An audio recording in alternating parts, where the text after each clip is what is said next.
Well, what the heck? Dad! Me! 340! What in the world? What did you do, Dad? What do you mean? What are you talking about? What's this junk hanging off the truck? Go clear to Missouri. Yeah, yesterday we went on a little adventure because we're working on a car that we're not really working on, but we are gathering parts. And just one of those really good deals popped up that it's like, you just don't pass it up. So we bought a couple engines. I actually went after this engine because it was the best condition, RV 413 with a steel crank in it. And of course it's RV, so it's got the big dish pistons, but it had all the big truck stuff, the industrial stuff, which is good because we happen to have one of those big trucks right there. And having spare parts for that giant industrial 361 that's in there, well, these heads are all the same, the water pump's the same, the intake is different, but it's good to have it in case we ever want to put a raised deck in the truck.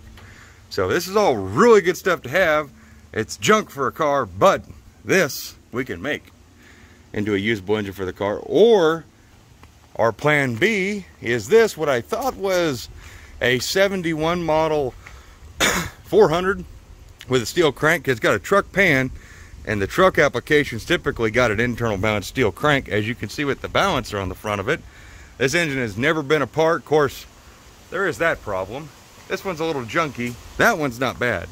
That one I think we could make run. This one's a complete rebuild, but it's I believe it's a 71 HP 3D3. I got the pad cleared off, and I don't know how well you fellers and non-fellers can see, but there's the HP. And we believe that's 383, and that looks like a 1.8. So yeah, I know it's not a 400 probably,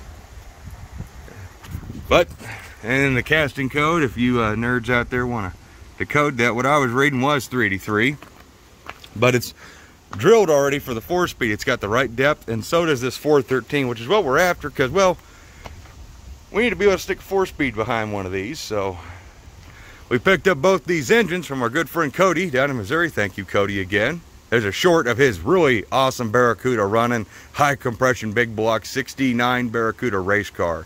A lot like the Barracuda I have, but way cooler, and it runs. So anyways, what we're doing today is we're gonna do some diagnosing on this thing, see what's going on with it, how bad it really is, and then we're gonna peer into this one, and then we'll make up our minds which way we're going. But I guarantee it's probably gonna be that way. Even though it's going to be super low compression, but oh well. A lot of torque. Lots of torque. So what do you say, Dale? Let's get this pan off. And by we, I mean you, because I don't want to get all covered in whatever kind of nasty's inside of there. What? Yeah. Why do you think you're out here? I'm just holding down my pickup. Doing a good job. Let's get at her.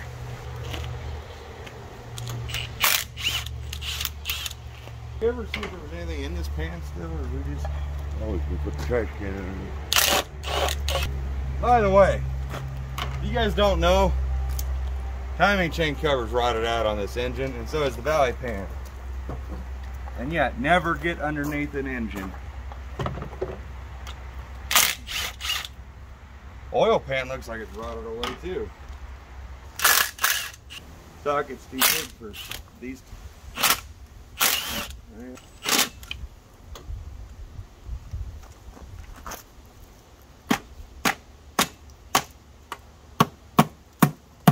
I've never seen an oil pan rot out. Oh, there's shit in the oil pan. Like oil? No, like fabric of some sort. Oh, cool. That's neat. Let's bring the crowd in for that. What do you guys see in there? Oh yeah. Yeah, this one's definitely easily rebuilt. Oh, for sure. Yeah, there's totally nothing wrong with the bottom end of this motor. No, not at all. But seriously, yeah, guys, look at this crap. Like, that's the timing chain cover, and the chain's in there. This one's pretty toast. Woo! Yeah, Well, there's supposed to be a pickup tube right here. Yeah. Yeah, about, oh, good God. That one's going to the scrap pile. Gosh darn it. That one's ruined. If you guys are saying that's fixable, Gosh darn it. when it starts rotting like that, that's pretty bad. The crank might be okay. Those rods are trash. The caps are pretty beat up in the front. Look at how much it started eating away at the cast iron of the block. Wow. Yeah.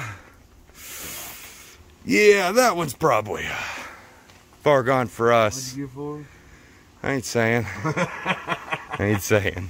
I think you spent a little too much on that one. Yeah. Well, we spent more technically on the 413. We got this cool breather. Yeah, we do have that breather, and the 71 valve covers are actually worth money. Yeah. And it's a real HP block. Someone out there be willing to buy this block and fix it. It might need a set of main caps. Probably not. I mean they're thick main caps. They probably just need to be cleaned up. They might be a little ugly. But I think we got a good block and a good crank. I imagine, I don't know about the cylinders. The bottom end looks this bad. I wonder what the cylinders look like. We might have to pull a head. We might have to at least pull one head. We're on the saga of this engine. You know, the whole side rail was rotting out and I couldn't get a socket on there, but yeah, you probably shouldn't have holes in the bottom. That is a shame. And now we'll see just how bad it looks underneath the valve cover. Well, that guy's still alive. That brown recluse. Hello. Yeah, this one might be a boat anchor. Might be. What the heck are you doing, Dad? Whoa, whoa, whoa, whoa. Stop it. What are you doing? You gotta untorque those properly. God dang it, Dad. Jeez, come on. You're gonna freaking bend the rocker shafts. What are you doing beating on them with a socket? Come on now. Oh, look. Can you at least take the push rods? Oh, look at that one. Even the push rods are freaking, but you know what? Better keep these organized at least. All in the same junk pile. That one's bent too. That one's bent. That one's also bent. That one's also bent. Bent. Might be used Bent. bolts and shit. So what started, I think we're gonna need a bigger trash can and we're gonna need a really small bin to save all the good stuff. Those could probably be reused. All right, make sure you detorque those heads, Dad. Okay. You know. Anna, you want a pair of gloves so you can lift that cylinder head off? You're our designated cylinder head lifter. You're gonna need a bigger bolt bucket. Anna, can you take this piece of Valley pan and put it in the save pile? I'm gonna reuse that. I'll weld it back in. Okay.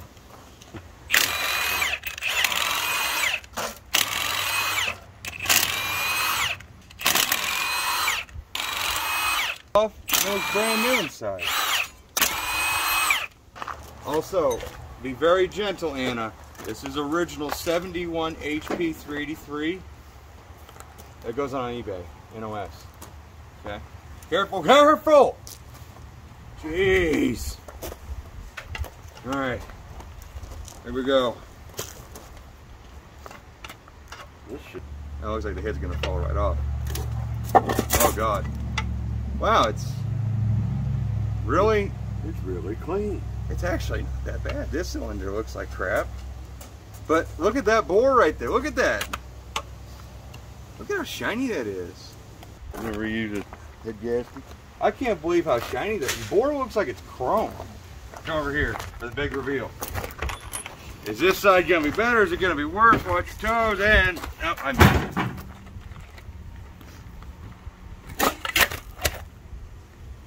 Wow. Why is the rest of the engine so crap, but the bores are actually not that bad looking? You know I must have really low standards when I call these bores not that bad. It kind of looks like someone else has been in here and tried to clean them, and then they gave up, and then they just put it all back together and just said, screw it. It's a piece of junk. But these bores seriously look like they've been polished or chrome plated or something. I know with a lot of miles they get polished, but come over here and look at this guy. From on this side angle, Anna. You can see how shiny it is over here too. And then if you look down inside, you can see where this rust ridge is. And it's like it pulled a layer up. And I've seen that on like Moto Guzzi engines. They have chrome plated cylinder liners. And what happens is the chrome starts to flake off, then you lose all your compression. It's kind of what, I don't know if someone did that or if that's just how worn it is, but it's so shiny. And then you look at the rest of the engine. That's why I'm so fascinated by it. It's really shiny too. Yeah, they're all like that. You getting the power steering pump off, dude? Yeah. All right, one last look at this bottom end for you guys.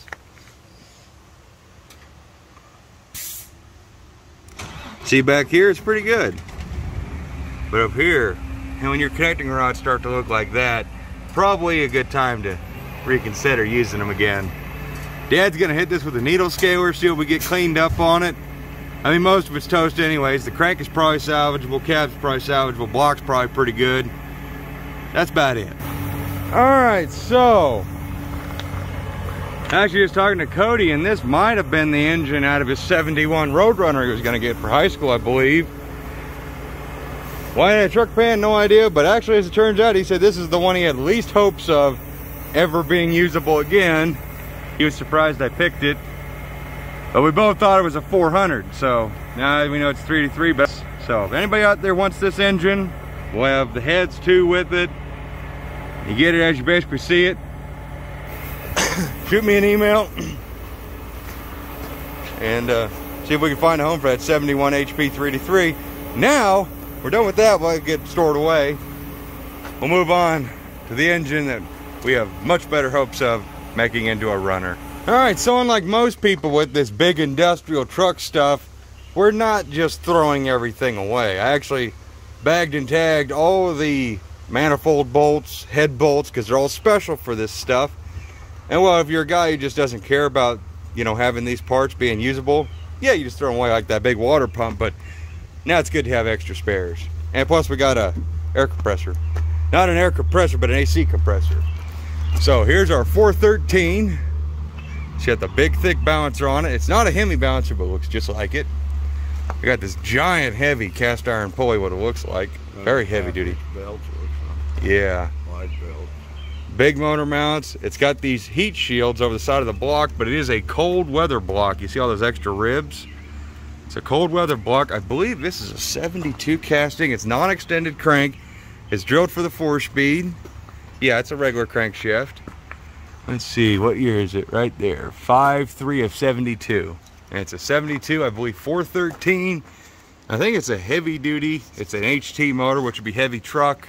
Even though it came out of an RV, but it's still standard rotation cam. So it doesn't have the funky gear thing going on up there. So it has a normal camshaft, so we can put this right in a car. So, problem is this engine is stuck, but it's not stuck that bad. It's this one cylinder and it's stuck at the top. And when this engine was stored, they didn't have rocker arms on it, and that's what saved this one. And as you can see, the valley is really, really clean. So this is going to probably be the engine for the Polara. And I got a set of 915s I'm going to try and get a good deal on that are ready to rock and roll. I would like to have better compression than probably the 8.5 we might get with 915s with these pistons, because the truck heads actually are closed chamber. I don't know if they're as small as the 915, but they're pretty small nonetheless.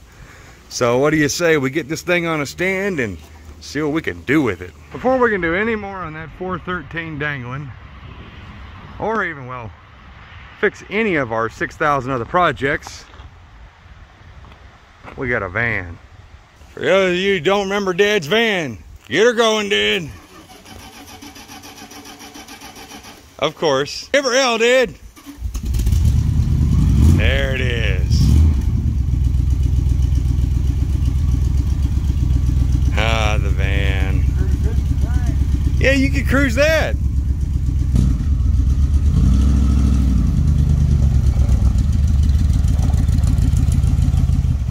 By the way, best moving vehicle ever. and you look really cool. All right, back to the 413.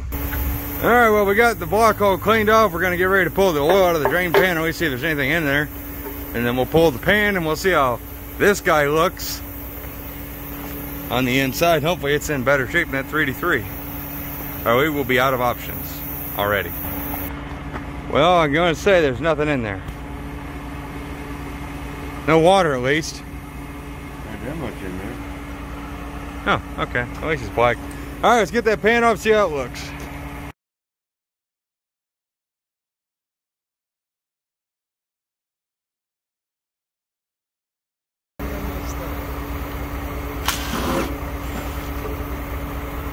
That looks a lot better. Well, kinda. Oh, that's way better. Way better. Yes! I'm really excited because I'm not seeing a rat's nest. However, there are things that we're living in here. Is that a scorpion? No, it's just a cricket. What the heck is that? I don't know. But it is. By the way, never crawl underneath something that's dangling. Never do what I'm doing right now. Not actually underneath it, but just seeing yep, we got a forged crank, I think. Let's get her on a stand and see what it looks like. All right, well, we got the 413 in here. We got it kind of cleaned up a little bit. Oil pan's off, we need to get this off. And now we're gonna start with the Scott Speed Shop patented way of breaking an engine free. Always guaranteed to break it free or break it. Just depends on how gentle you are. So we're gonna work on this guy right here, and we're gonna get this thing to where it turns over. And you're gonna see that now. All right, so here's the plan, and this is why we've always broke engines free. All of those, you know, hillbilly, you know, super scientific ways of Coca-Cola, which Coke does work, you know, the diesel ATF, all those, you know, mystery cure-alls that always break engines free. Tried them all, none of them work. As far as breaking an engine loose, the only way you're breaking these things loose is through force, way we've ever had. This engine ain't too bad. That piston's the only one stuck, and stuck at the top. So here we got a port-of-power hydraulic ram. This will go down here on the piston. The main thing you don't want to do is, for one, overextend the crankshaft because something's going to give, typically a rod or a piston. So don't do that. So make sure, you know, you're not pushing too far. And you want to make sure, you know, you're not going to crush the piston. Which this ram shouldn't have any issues with these pistons. I think it's small enough, it's fitting inside the dome.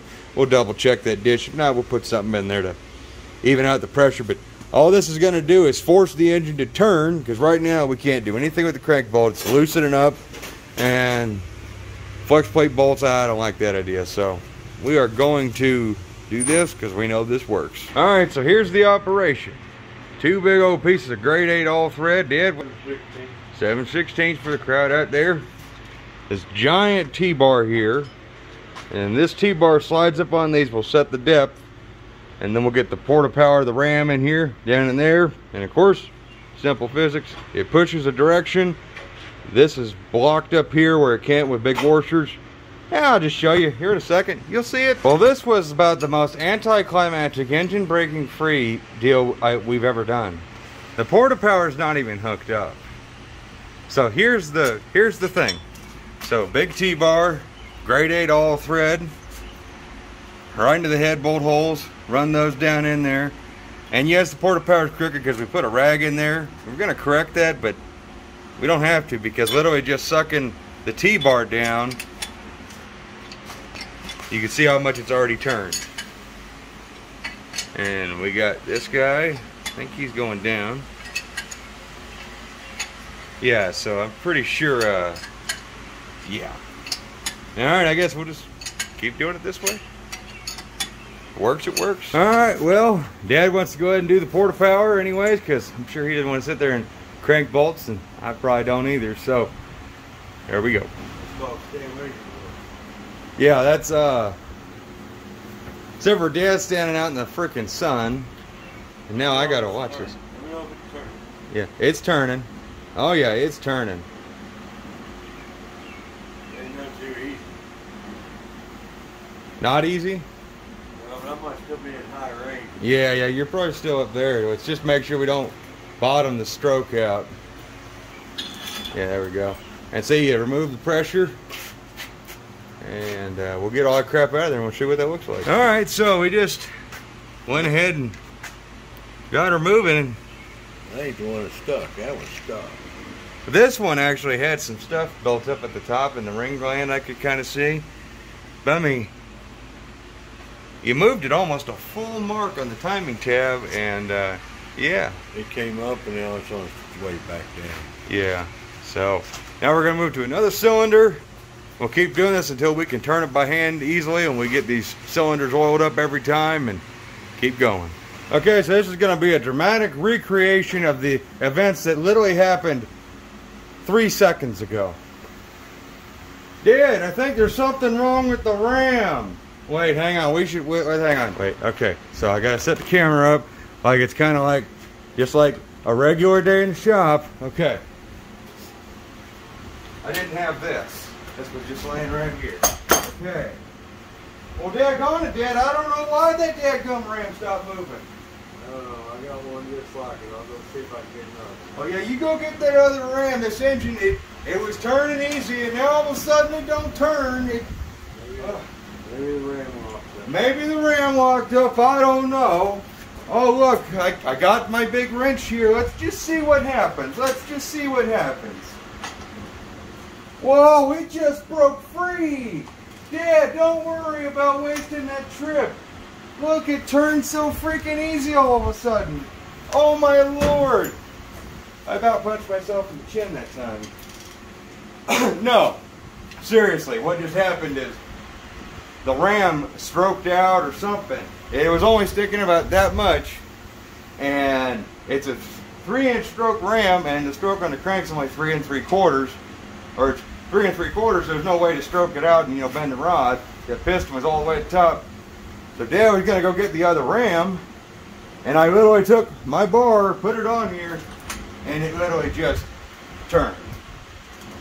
So, yeah, you want to know the easiest way to break an engine free? Get a porta powder. No, it's so good for 3 or 4 weeks and Coca-Cola mystery oil.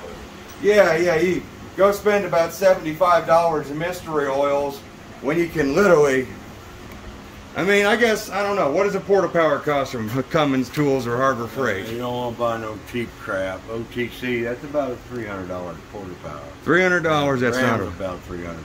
Yeah. So I don't think that's a bad deal to invest in, because literally, that's how we've broke every engine free. And the only one we ever messed up was my 241 Dodge Hemi. One of them I had. That's about 150 bucks. Yeah, that'd probably be kind of expensive. But yeah, we've only ever damaged one. Did you hear that? The ring. That's good steel. That is good steel. Just like a big old freaking socket here. So anyways, we broke her free. Now it turns good. I don't feel any hitches in the bottom end. I think we got ourselves a good engine here to build for that 64 Polara out there. So, oh, I wasn't gonna leave it just yet, but yeah, okay. Bye bye. Bye-bye. Well, I certainly hope you guys don't think I would leave you on that kind of note, because I am actually, because the engine's actually in really good shape.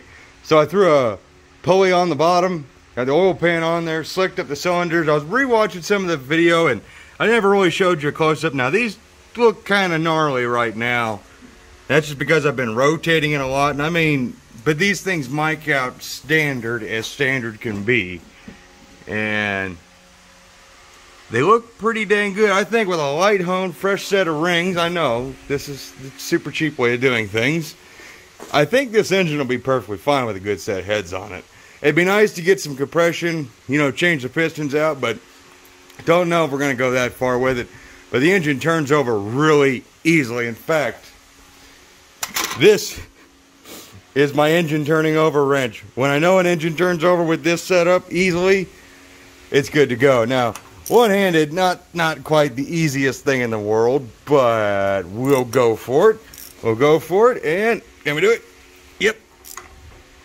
Yeah, it's kind of a pain in the butt with just one hand. You got to kind of steady it because, well, yeah, 1/4 inch ratchet all the way to 3/4. So anyways, guys, I hope you enjoyed the deep dive into this and that 383. If anybody is seriously interested in 383, contact me. The email is in the description of every video. Look forward to seeing you guys in the next one. As always, take care. Bye-bye. 64 Polera.